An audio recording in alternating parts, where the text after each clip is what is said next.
నెల్లూరు జిల్లాలోని ప్రముఖ పుణ్యక్షేత్రమైన పెంచలకోనలో జరుగుతున్న శ్రీ పెనుసుల లక్ష్మీ నరసింహస్వామి బ్రహ్మోత్సవాల్లో భాగంగా పెంచల నరసింహస్వామి శనివారం హంస వాహనంపై సరస్వతి అలంకరణలో భక్తులకు దర్శనమిచ్చారు.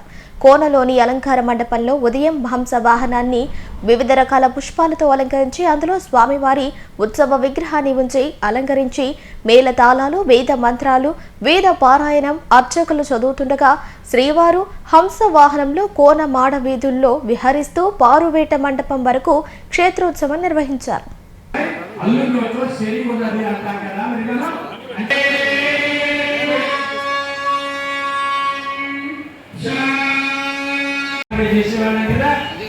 స్వామి వారి కూడా